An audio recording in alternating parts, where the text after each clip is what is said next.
the United States has spied on the latest annual production quantity of the J-20. The sudden emergence of the 6th-generation fighter jets has enabled China to take the initiative.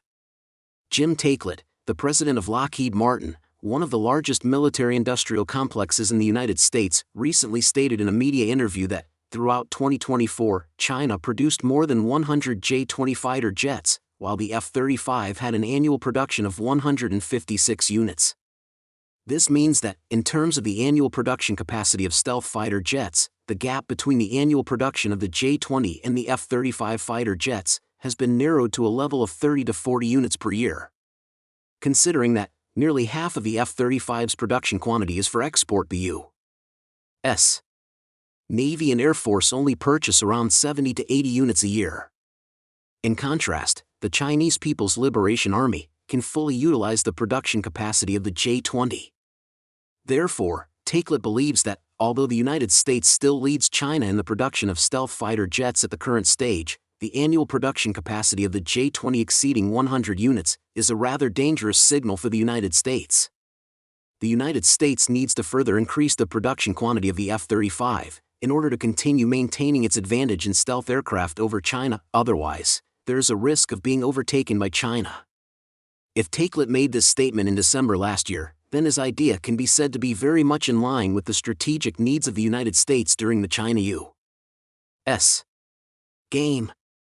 Today, the United States indeed has the problem of de-industrialization. But this does not mean that the United States has completely lost its industrial capabilities. Looking at the whole world, the United States is still the country with the strongest industrial capabilities. Although its shipbuilding progress is slow, its efficiency in manufacturing aircraft is quite high. This can be seen from the annual production of the F-35 exceeding 150 units. And what Taiclet hopes the United States to do is to further strengthen these existing advantages, using absolute advantages in a few fields, to make up for the deficiencies of the U.S. military in other fields. However, the problem is that, when Taiclet made this statement, it was already the end of January 2025.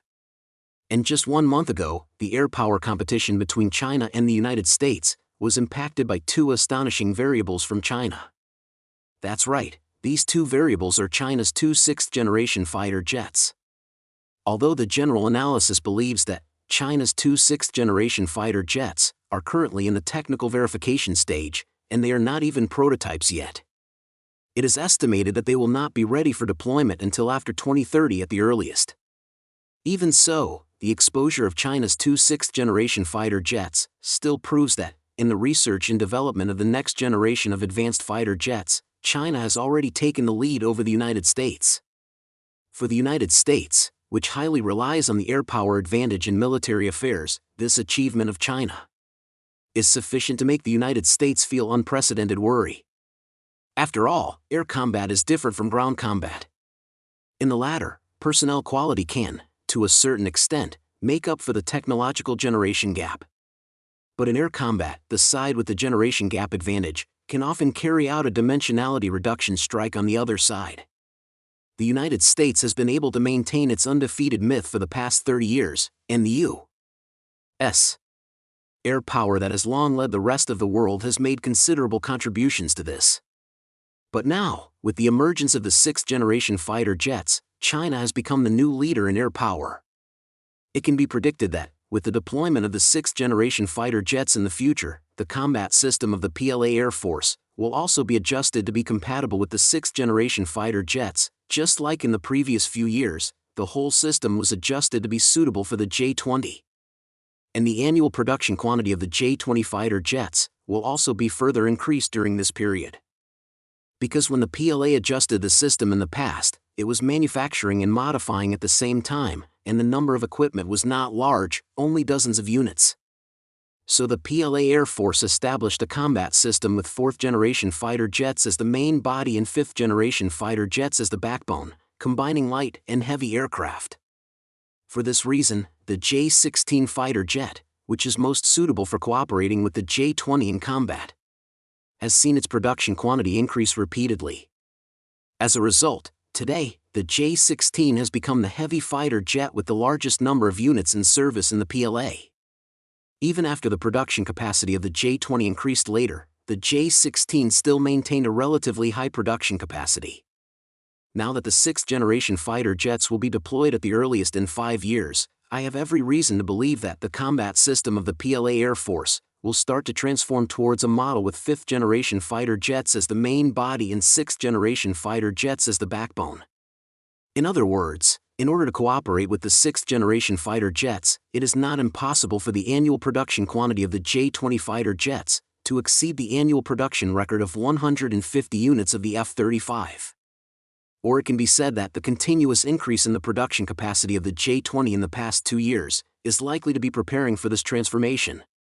And when the United States can no longer maintain its advantage in the production capacity of stealth aircraft, the idea put forward by Takelet to increase the production quantity of the F-35 fighter jets to deal with the threat of the J-20 will also be difficult to achieve the desired effect.